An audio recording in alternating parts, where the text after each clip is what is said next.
అందరికీ నమస్కారము. నీ ప్రేమ కోసం 41వ భాగము. నోరా సరిగా ఒకసారి చూడు ఇదిగో ఇక్కడ అంటూ ఒక కార్‌ని చూపిస్తూ అందులో ఉన్న మనిషిని జూమ్ చేసి ఇదిగో ఇతన్ని బాగా అబ్జర్వ్ చెయ్యి అని చెప్తాడు. అతన్ని బాగా అబ్జర్వ్ చేశాక శాండీకి ఏదో తట్టి రేయ్! వీడు వాడే కదా! ఆ బ్లాక్ షిప్ గాడు. అంటే వీడికి మన వాళ్ళు యాక్సిడెంట్‌కి సంబంధం ఉంది అంటావా? అంటూ మళ్ళొకసారి వాడిని చూస్తాడు. హా రా! హా! రా! నా గెస్ కరెక్ట్ అయితే వీడే జరిగిన యాక్సిడెంట్‌కి రీజన్ అయ్యుంటాడు. వెయిట్ అంటూ ఆ కారు ఉన్న వీడియోస్‌ని అన్నీ నీట్‌గా చూసి అది ఆ టైంలో ఎక్కడెక్కడ తిరిగింది, లాస్ట్‌కి ఎక్కడ ఆగింది అన్నీ చూసిన వాళ్ళకి క్లియర్‌గా లోయకి కొంచెం దూరంలో తను కారు ఆపి లారీ వాడితో మాట్లాడతం. అతనికి రుద్ర డ్యాడీ వాళ్ళ కార్‌కి చూయించడం. ఫినిష్ చెయ్ అన్నట్టుగా లారీ వాడికి సైగ చెయ్యటం. లారీ వాడు కొద్ది దూరం రుద్ర వాళ్ళ కార్‌ని ఫాలో అవ్వటం అయి లోయలో దగ్గరికి రాగానే స్పీడ్‌గా వచ్చి డాష్ ఇవ్వటం, కారు కంట్రోల్ తప్పి లోయలో పడటం అన్నీ కనిపించాయి. అంతే. ఆ దృశ్యాల్ని చూసిన శాండీ, రుద్రల కళ్ళల్లో నీళ్లు కారిపోయాయి. వాళ్ళ గుండెల్లో కోపం, బాధ అన్నీ వచ్చి చేరాయి. You idiot! ఎంత పాపం చేశావురా! నిన్ను మా మనిషివి అని నమ్మిన మా తాతయ్యని మోసం చేశావు. ఆయన చావుకి కారణమయ్యావు. నీకు ఏ రోజుకి అయినా అడ్డు వస్తారని మా నాన్నల్ని చంపించాలని చూశావు. ఒకరి ప్రాణాల్ని బలి తీసుకున్నావు.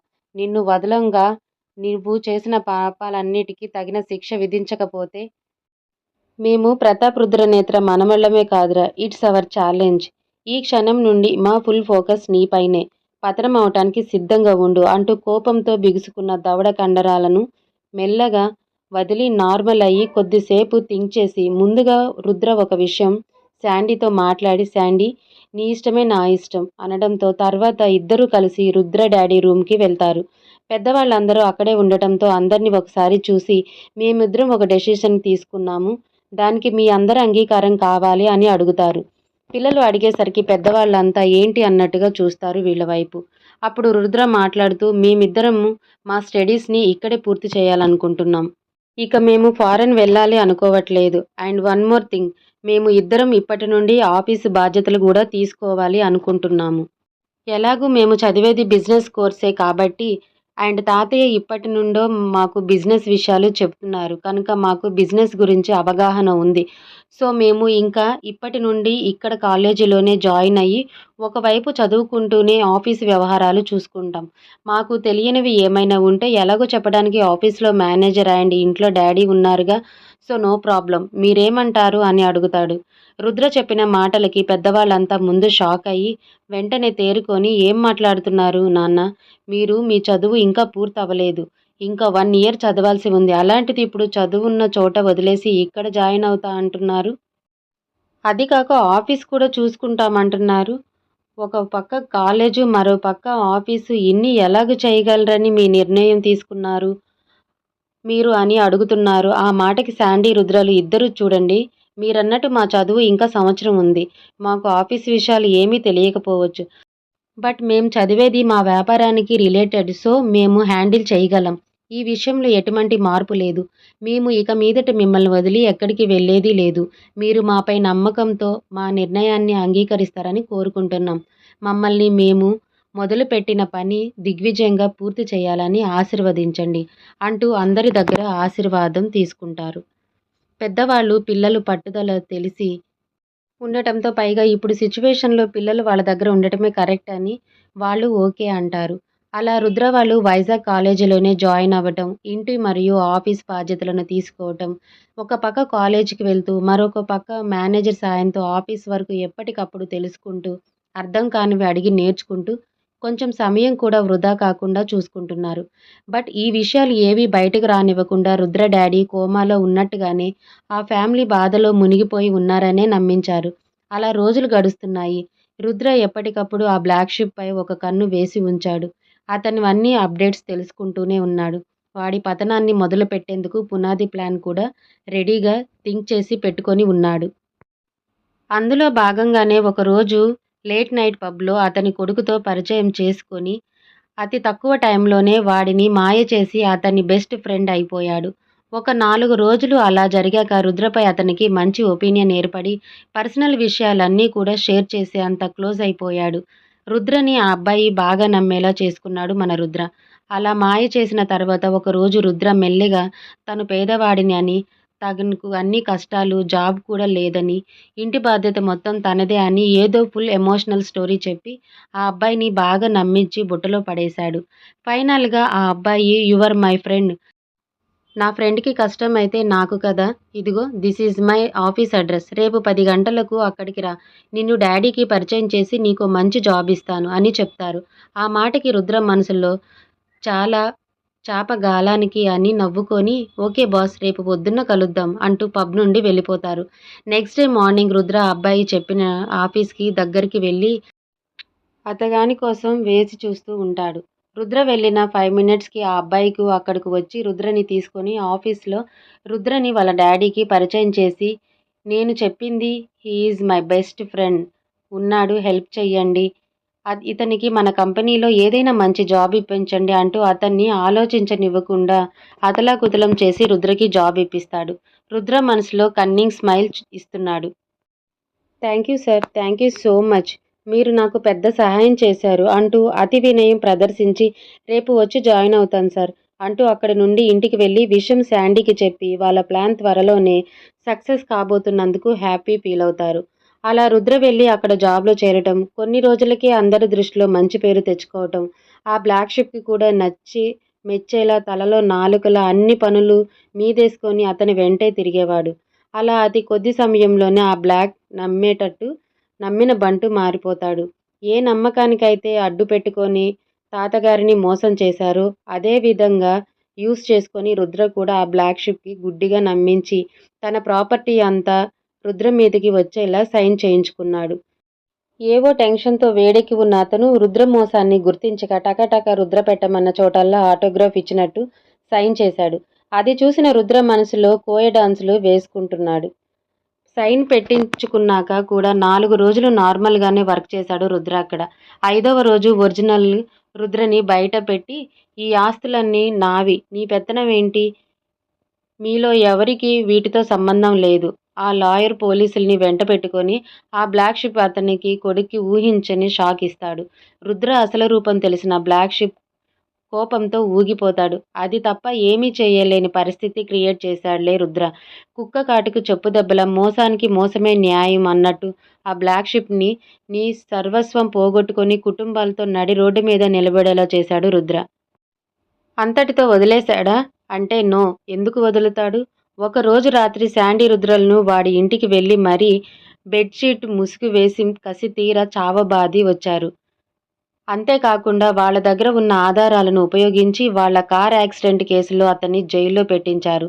సాక్ష్యాధారాలు అన్నీ అతనే వాంటెడ్‌గా మనిషిని పెట్టించి మరీ హత్య ప్రయత్నం చేసినట్టు ప్రూవ్ అవటంతో కొన్ని సంవత్సరాలు జైలు శిక్ష కూడా పడుతుంది. ఈ విషయం ఇంట్లో వాళ్ళకి తెలిసి చాలా సంతోషిస్తారు. ఇన్నాళ్ళకైనా ఆ వేదన చేసిన తప్పుకి శిక్ష పడేలా చేసినందుకు. అలా ఆ బ్లాక్ షిప్‌ని పక్కకి నెట్టేసి వాళ్ళు పూర్వ ఆస్తులన్నిటిని రుద్ర వాళ్ళు హ్యాండోవర్ చేసుకొని బిజినెస్‌లో వాళ్ళ సత్తా చాటుతున్నారు. అలా స్టడీస్‌ని, బిజినెస్‌ని ఒక టైంలో కరెక్ట్‌గా హ్యాండిల్ చేస్తూ వాళ్ళ చదువుని కూడా పూర్తి చేస్తారు. ఫైనల్ ఎగ్జామ్ రాయటం, రిజల్ట్ రావటం, రుద్ర టాపర్‌గా నిలవటం, శాండీ సెకండ్ ప్లేస్‌లో రావటం జరుగుతుంది. అలా బిజినెస్‌లో అన్ని మెళకువలు తెలుసుకుంటూ శాండీ, రుద్రలు మెల్లమెల్లగా వాళ్ళ సామ్రాజ్యాన్ని పెంచుకుంటూ పోతున్నారు. అలా రోజులు గడుస్తున్నాయి. కుటుంబ సభ్యులు కూడా నిజాన్ని ఎక్స్‌పెక్ట్ చేసి బాధను దిగమింగుకుంటున్నారు. రుద్ర నాన్న పూర్తిగా కోలుకున్నారు. బట్ రుద్ర, శాండీలు అతన్ని రెస్ట్ తీసుకోమని చెప్పి ఆఫీస్ వైపు కూడా రానివ్వట్లేదు. ఇంకా శాండీ అమ్మ, నానమ్మ, తాతయ్యలు, శాండీ నాన్నగారు లేరనే విషయాన్ని తలుచుకుంటూ ఇంకా ఏడుస్తూనే ఉన్నారు. వాళ్ళ బంధం అలాంటిది మరి. ఆ బాధలోనే శాండీ నాయనమ్మ, తాతయ్యలు ఆ ఇంట్లో ఉన్న తన కొడుకును పోగొట్టుకున్న ఆ ఊరిలో ఉండలేక వైజాగ్ వదిలి తిమ్మారెడ్డిపాలెం వెళ్ళిపోవాలని నిర్ణయించుకోవటం. ఇంట్లో వాళ్ళు ఎంత వద్దని చెప్పినా ఇక్కడ ఉండలేమని తేల్చి చెప్పటంతో వాళ్ళని కష్టపెట్టడం ఇష్టం లేక అందరూ ఒప్పుకోవటం. వాళ్ళు వైజాగ్ నుండి వాళ్ళ సొంత ఊరికి వెళ్ళటం. వాళ్ళకి తోడుగా ఉంటానని శాండీని ఇక్కడే ఉంచి శాండీ అమ్మ కూడా అత్తామామలతో తిమ్మారెడ్డిపాలెం వెళ్ళిపోవటం అన్నీ త్వరగా జరిగిపోయాయి. శాండీ, రుద్రలు బిజినెస్‌లో మంచిగానే రాణిస్తున్నారు. వాళ్ళ తాతయ్య తెలివితేటలు అన్నీ రుద్రకి రావటంతో బిజినెస్‌లో అతి తక్కువ టైంలోనే విజయాల్ని సాధిస్తున్నాడు. అలా బిజినెస్‌లో ఒక రేంజ్‌కి వచ్చాక రుద్ర మైండ్‌లోకి తన చిన్ననాటి కల మెదిలి అది ఫుల్‌ఫిల్ చేసుకోవాలి. సమాజానికి నా వంతు ఏదో ఒకటి చెయ్యాలి అన్నట్టు కొంచెం గూడా టైం వేస్ట్ చేయకుండా బిజినెస్ చూసుకుంటేనే ఐపీఎస్‌లో జాయిన్ అవ్వటానికి, దానికి సంబంధించిన బుక్స్ చదవటం, సివిల్స్‌కి ప్రిపేర్ అవ్వటం చేస్తుండేవాడు. రుద్ర ఏం చేస్తే అదే శాండీ కూడా చేసేవాడు. రుద్రని ఫాలో అయిపోయేవాడు. అలా ఇద్దరు సివిల్స్‌కి ప్రిపేర్ అయ్యి ముంబైలో సివిల్ ఎగ్జామ్స్ కూడా రాశారు. రుద్ర, శాండీలు ఎంతో కష్టపడి బిజినెస్‌లో మంచి పొజిషన్‌లోకి వచ్చారు. వైజాగ్, హైదరాబాద్, ముంబై ఇలా అన్ని చోట్ల వాళ్ళ ఆఫీస్ బ్రాంచెస్‌ని ఓపెన్ చేశారు. అలా వాళ్ళు బిజినెస్‌లో ఒక రేంజ్‌లోకి వెళ్ళిన తర్వాత రుద్ర చిన్ననాటి కన్న కలలు నెరవేర్చుకోవటం కూడా ఒకవైపు బిజినెస్ చూస్తూనే మరోవైపు ఐపీఎస్‌కి ప్రిపేర్ అవ్వటం స్టార్ట్ చేశాడు. రుద్రతో పాటు శాండీ కూడా ప్రిపేర్ అయ్యారు. అలా ఇద్దరు కలిసి ముంబైలో సివిల్ ఎగ్జామ్ రాయటానికి వెళ్తారు. ఎగ్జామ్ ఫినిష్ అయ్యాక ముంబైలో మీటింగ్స్ ఉండటంతో అక్కడ కొన్ని రోజులు ఉండాల్సి వస్తుంది. ఆ మీటింగ్ జరిగే ప్లేస్‌లోనే ఫస్ట్ టైమ్ రుద్ర సరియు బేబీని చూడటం, చూడగానే మనసులో ఏదో ఫీలింగ్ స్టార్ట్ అవ్వటం, అదేంటో తెలుసుకోకుండానే ఆమెని ఫాలో అవ్వటం, నిషా విషయంలో సరియు తీసుకున్న రిస్క్ ఆ అబ్బాయిలను అలాంటి హాట్ సిట్యుయేషన్‌లో కూడా కూల్‌గా హ్యాండిల్ చేసిన విధానానికే ఫిదా అయిన మన రుద్ర బేబీకి అది ఇష్టమా? ప్రేమ? ఏదో కూడా తెలియని ఫీలింగ్ అని కొంచెం కన్‌ఫ్యూజన్‌లో ఉన్న రుద్రకి శాండీ మాటలతో క్లారిటీ రావటం, తను సరియుని ప్రేమిస్తున్నానని ఒక డెసిషన్ తీసుకోవటం, ఇంకోసారి సరియు తనకు తానుగా కనిపిస్తే తానే తన లైఫ్ పార్ట్నర్ అని గట్టిగా ఫిక్స్ అవ్వడం జరుగుతుంది.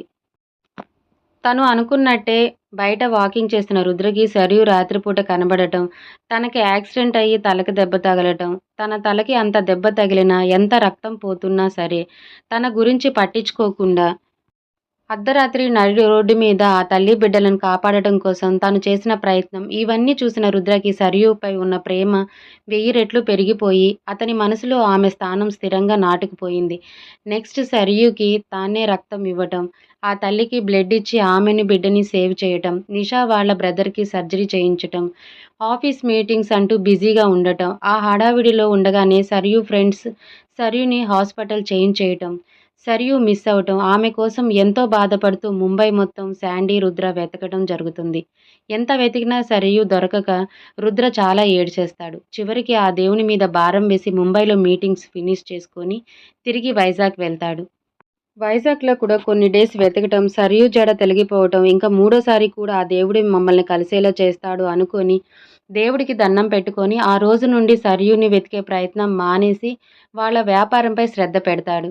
అలా మీటింగ్స్, ప్రాజెక్ట్స్ అంటూ ఫుల్ బిజీ లైఫ్ గడిపేస్తున్న టైంలో రుద్రకి శాండీ వాళ్ళ అమ్మ కాల్ చేయటం, శాండీ నానమ్మ, తాతయ్యల షష్ఠి పూర్తి గురించి చెప్పటం, రుద్ర వాళ్ళ చేతుల మీదే అన్ని పనులు జరగాలని కోరుకోవడంతో రుద్ర కొన్ని రోజులు ఆఫీస్ బాధ్యతలు ఇంటి నుండే చూసుకుంటానని, ఏమైనా ఇంపార్టెంట్ అయితే వాళ్ళ డాడీ సైన్ అండ్ హెల్ప్ తీసుకోమని చెప్పి శాండీని తీసుకొని తిమ్మారెడ్డిపాలెం వెళ్తారు. రుద్ర, శాండీలు చాలా రోజుల తర్వాత ఇంటికి రావటంతో నానమ్మ, తాతయ్యలు, శాండీ అమ్మ అందరూ చాలా చాలా హ్యాపీ ఫీల్ అవుతారు. వాళ్ళ కోసం వాళ్ళకి ఇష్టమైన అన్ని రకాల పిండి వంటలు చేసి కొసరి కొసరి తినిపిస్తూ వాళ్ళ ప్రేమను చూపిస్తారు. అలా రుద్ర, శాండీలు ఒకరోజు ఆఫ్టర్‌నూన్ ఫుల్‌గా తినటంతో సారీ వాళ్ళు తినలేదు. ఇంట్లో వాళ్ళే వాళ్ళ ప్రేమ అంత భోజనం మీద చూపిస్తూ వీళ్ళతో కడుపు నిండా తినిపిస్తారు. దాంతో రుద్ర అలా పొలం దాకా నడుచుకుంటూ వెళ్దాంరా, కొద్దిసేపైనా నడిస్తే గానీ ఈ పొట్ట బరువు తగ్గదు అంటూ అలా సరదాగా ఊరు చూస్తూ మాట్లాడుకుంటూ పొలాల వైపు వెళ్తుంటారు. రుద్ర వాళ్ళు అలా పొలాల వైపు వెళ్తున్న సమయంలోనే మన సరియు బేబీ ఊళ్ళోకి ఎంట్రీ ఇస్తుంది. సరియు బేబీ కారు పక్కనే రుద్రబాబు నడుస్తూ ముందుకు వెళ్తాడు. రుద్ర అలా కారు దాటుకొని వెళ్తున్న సమయం లైఫ్ సరియు పాపకి ఒక ఆత్మీయ స్పర్శ తన మేనిని తాకి పరవశించిపోయింది. ఐ థింక్ ఫస్ట్ పార్ట్‌లో చెప్పాలనుకుంటా ఆ స్పర్శకి రీజన్ రుద్రనే కారు దాటుకొని వెళ్తున్న రుద్రకి కూడా హార్ట్‌లో ఒక రకమైన ఫీలింగ్ స్టార్ట్ అయ్యి గుండెపై చెయ్యి వేసుకొని కొద్దిసేపు కళ్ళు మూసుకొని ఆ అలజడిని ఫీల్ అవుతాడు. శాండీ ఏదో మాట్లాడటంతో నార్మల్ అయ్యి చుట్టూ చూస్తూ ఏమైంది నాకు ఉన్నట్టుండి ఎదలో ఈ అలజడి ఏంటి అంటూ ఆలోచిస్తూనే శాండీతో పాటు నడుస్తూ పొలం దగ్గరికి వెళ్తారు. అక్కడ కొద్దిసేపు పొలం చుట్టూ తిరిగి చీకటి పడే సమయానికి ఇంటికి చేరుకుంటారు. ఆ రాత్రి అందరితో కలిసి ఎవరెవరిని పిలవాలి, ఏమేమి చెయ్యాలా అని అన్నీ లిస్టు రాసుకొని అందరూ కలిసి భోజనం చేసి రుద్ర, శాండీలు చాలాసేపు అందరితో కలిసి కూర్చొని సరదాగా ముచ్చట్లు చెప్పి అందరినీ నవ్వించి అలానే మాట్లాడుతూ నిద్రపోతారు. తెల్లవారి ఎప్పట్లాగే జాగింగ్ చేసే టైంకి మెలకువ రావడంతో రుద్ర, శాండీలు నిద్రలేచి ఫ్రెష్ అయ్యి జాగింగ్‌కి పార్క్‌కి వెళ్తారు. ఇద్దరూ డైలీ వాళ్ళు ఫిట్‌నెస్ కోసం చేసే ఎక్సర్‌సైజ్ అన్నీ చేసేసి ఇంటికి వెళ్ళి టిఫిన్ చేసేసి ఫంక్షన్‌కి ఇన్విటేషన్స్ కార్డు ప్రింట్ చేయించడానికి వీళ్ళే అన్ని చోట్లకి వెళ్ళి అందరినీ ఇన్వైట్ చేసి వస్తారు. ఆ రోజు అలా గడిచిపోతుంది. తర్వాత ఒకరోజు ఎర్లీ మార్నింగ్ మళ్ళీ జాగింగ్‌కి పార్క్‌కి వెళ్ళటం, వీళ్ళు వెళ్ళే టైంకి అక్కడ ఇద్దరు అబ్బాయిలు ఒక అమ్మాయిని అల్లరి పెట్టటం, అవన్నీ చూసిన రుద్రకి ఫుల్ కోపం వచ్చి వాళ్ళకి బడిత పూజ చేస్తాడు. అమ్మమ్మ ఇంటికి వచ్చిన సరియు కూడా రోజు జాగింగ్ చేసే అలవాటు ఉండటంతో వాక్ చేస్తూ పార్క్ దగ్గరికి వచ్చి ఏదో గొడవ జరుగుతున్నట్టు మాటలు వినిపించటం, అదేంటో తెలుసుకోవాలి అన్న క్యూరియాసిటీతో అటువైపు వెళ్ళటం, అక్కడ మన రుద్ర బేబీని చూసి ఫ్లాట్ అయిపోవటం జరుగుతుంది. అతని అందం, ఆ కిల్లింగ్ స్మైల్, కోపం, కేరింగ్, ఆడవాళ్ల పట్ల ఉన్న గౌరవం ఇవన్నీ చూసిన సరియు పాప తొలిచూపులోనే ప్రేమలో పడిపోయింది. దాంతో సరియు అక్కడ ఉన్నంతసేపు రుద్ర వెనకే తిరుగుతూ ఉండేది. హచ్ కుక్క పిల్లలాగా. రుద్రకి పార్క్‌కి వచ్చినప్పటి నుండి మళ్ళీ మదిలో మ్యూజిక్ స్టార్ట్ అవ్వటంతో ఓ గాడ్! ఏమైంది ఈ గుండెకి? నిన్నటి నుండి ఇలా ఎగిరెగిరి కొట్టుకుంటుంది. సడన్‌గా ఎందుకు ఇలా జరుగుతుంది అంటూ గుండెపై చెయ్యి వేసి రుద్దుకుంటూ కొంచెం కూల్ అవ్వవే బాబూ!